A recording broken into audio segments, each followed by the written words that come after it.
All right, gather around, boys and girls. It's story time, and we're going to tell you how we got from this to this with some of this in between.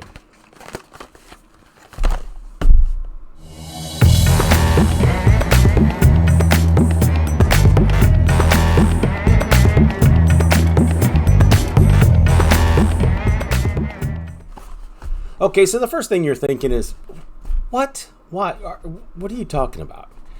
So I'll take you on a little bit of a journey. Now, up to the point where I started with the NVMe drive, I was a diehard, you know what, I don't need anything faster than just a regular spinning platter.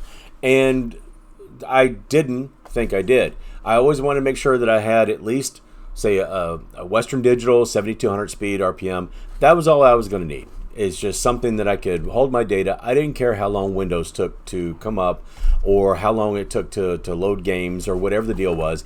To me, it didn't much matter a whole lot. And then I got into doing stuff where I needed, with some projects, I was doing a little bit of 3D modeling, and that takes a while to load from a spinning hard drive. So my option at that point was to take the X470 motherboard, and I believe I had, at that time, it was a Ryzen 7 3700X.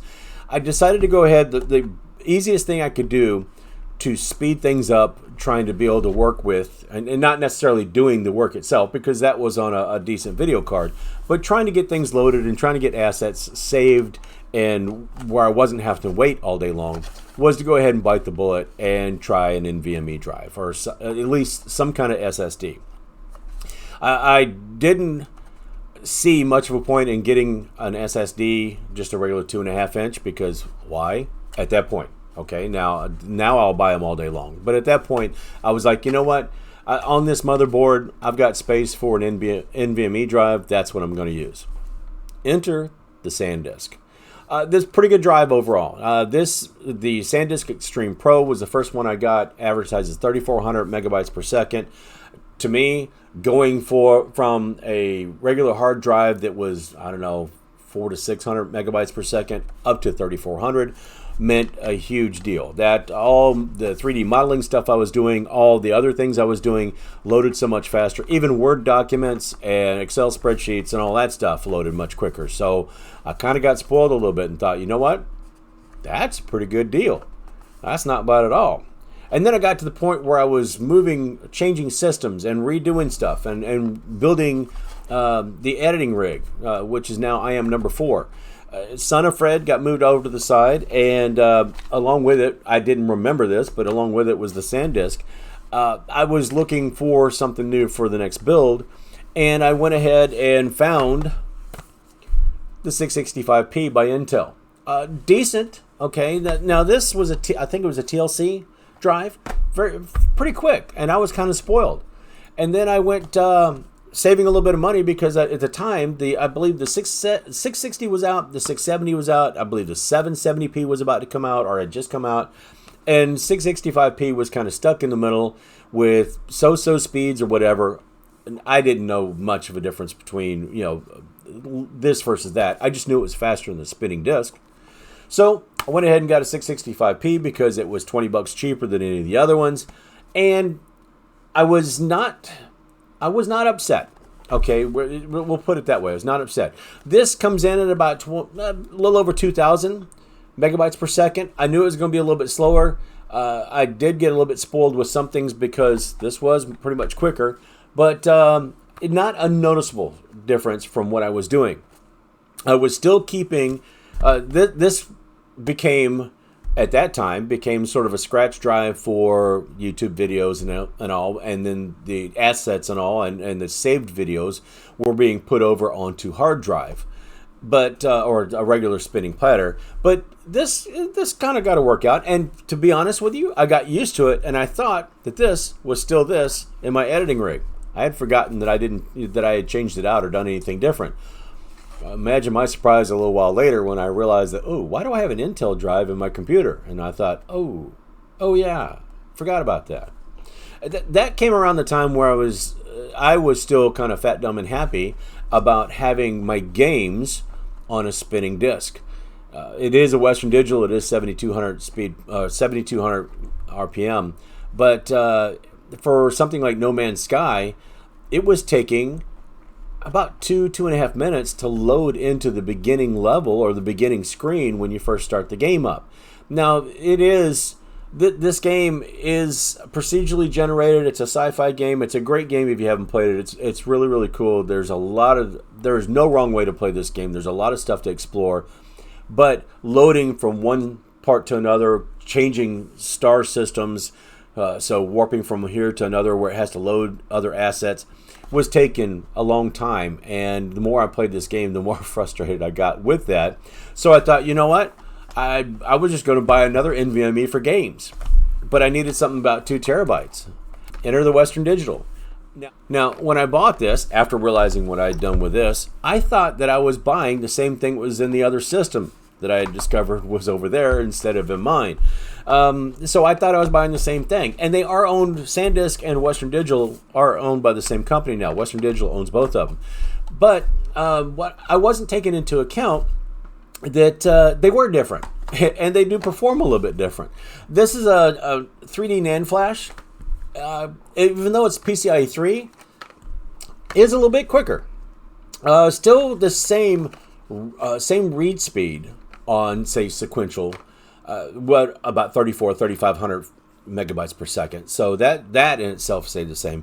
But some of the other, random reads and writes and all that stuff were actually better. There were more than the original SanDisk. So to be a game drive and to be 2 terabytes and to have my load times or times in between, say, star systems or something like that, No Man's Sky, go from 2.5 minutes down to about 23, 24, 25 seconds. That was a huge jump. I was pretty happy with that. So I was singing its praises, and I did do a video on this a while back, but it's quite a while back. But the Western Digital Black, I was very happy. I used to use still do, Western Digital Black as the only hard drive that I'll buy for myself. I will buy something else for somebody else if they want. But the Western Digital is the only ones that I would buy a spinning platter of. So to get an NVMe by the same company was pretty much a no-brainer for me. Pretty happy with it. And when it came time to build the gaming PC, I started looking around, and one of the first things I did go looking for was Western Digital because I was so happy with it. This is PCIe 3, but Crucial has entered the chat. P3 Plus, advertising 5,000 megabytes per second because it is PCIe 4. It is still 3D NAND flash, same technology, just a faster bus speed. So now we're getting over 5,000 megabytes per second sequential read and 3,000 sequential write. Well, that's a huge step up too. So where it was taking 23 to 25 seconds to load No Man's Sky, now on the gaming computer in there, I don't know, it's taking like 20, 22. It shaves a little bit off, but you figure some of that's got to be rendering things too. So now, I used to get up, go make a cup of coffee or something like that and come back and it'd be loaded in. Now it's like, I don't have time. I don't have time to wait at all because it comes up really, really quickly. And you're probably saying, okay, now, Paul, why are you telling us all this story? It's just, everybody knows that you're better off using an SSD than a regular spinning platter. Well, that's because some people are holdouts. And some people don't want to do that because they think it's too expensive. Or they don't like it and they're fine with their spinning platter drive or whatever, their regular hard disk drive, and they're never going to change. It's not that expensive to change. This, I believe I caught it on sale for like 89 or 93 or something like that. I don't remember exactly what the price was. But to be a PCIe 4, to be a 1 terabyte, to be as fast as it is, and still come in $100, that's pretty darn good. And that's something that, even if you're a holdout, what harm's it going to do? You're looking for something that's good. Crucial is a brand name. Western Digital is a brand name. SanDisk. These are all brand names that you can believe in and know, and they're not that expensive. It doesn't cost you that much to get a 1 terabyte drive, and now things are getting even cheaper. You can get a 500 meg drive or 500 gig drive for like 39 or 40 bucks. Whether it be PCIe 3 or PCIe 4, but even the updated bus, the PCIe 4 bus, they're getting cheaper and cheaper too. So start looking for these to come down even more in price. But the whole reason for me to tell you that entire story is to tell you that if you're still using a spinning platter hard drive, get off of that thing. And now, don't get me wrong. There is still a use for spinning platters. I still use a 6 terabyte in IM number 4, which is my editing rig. The backup computer over there that's got my other files on it still has a 4 terabyte. They're both spinning, but it's mainly because the price on a 4 or 6 or an 8, probably a 4, 8 or whatever terabyte NVMe drive is still a little bit more expensive than I want to pay. But I haven't really gone out and bought too many spinning platter hard drives lately either. Usually it's a backup for a game drive or it's a backup for data or something, and all the main stuff is being handled with NVMe and SSDs.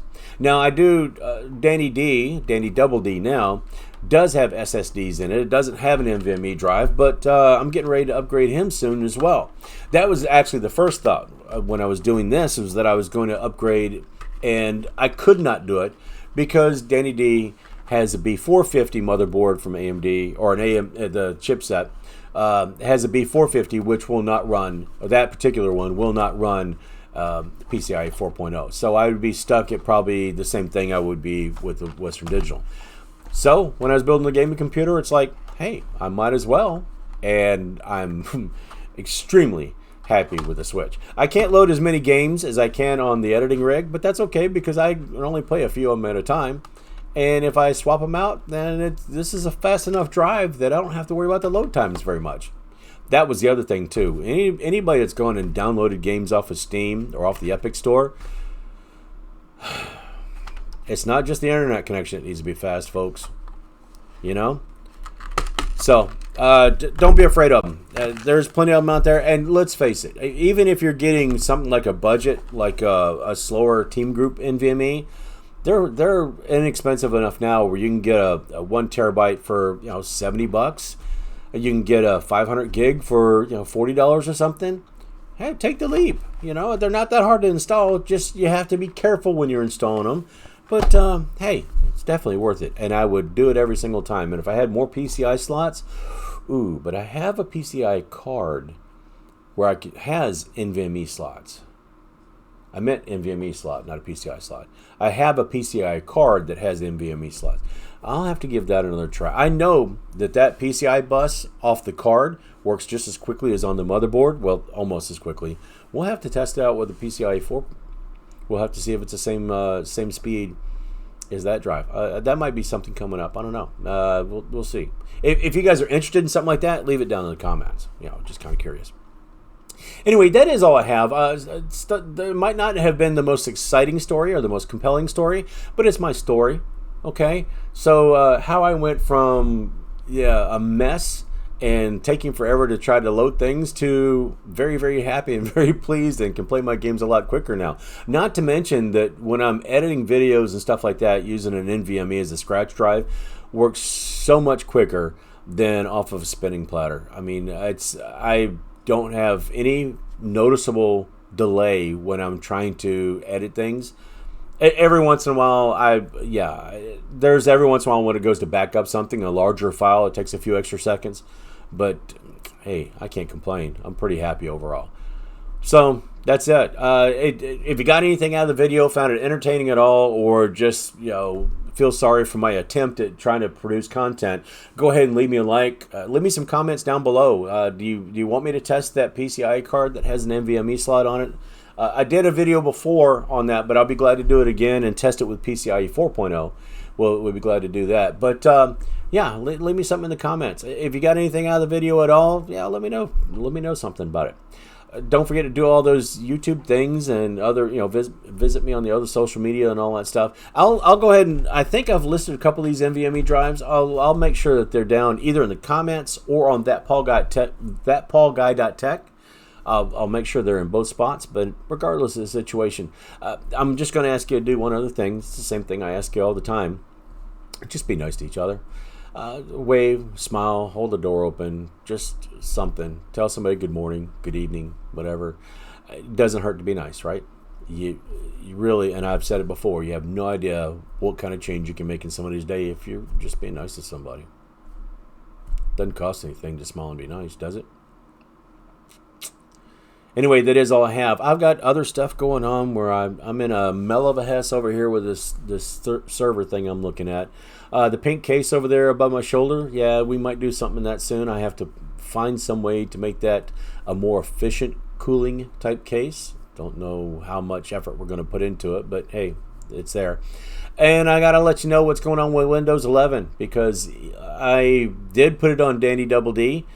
It prompted me also to, well, I went ahead and put it on this rig too, the editing rig. So I am number 4, now has Windows 11, and I don't hate it. Don't love it yet, but I don't hate it.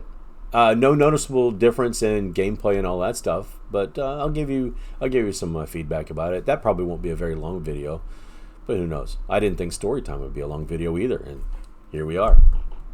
Anyway, that is all I have, folks. So until the next time when I get into something I've got no business getting into, I'll see you later.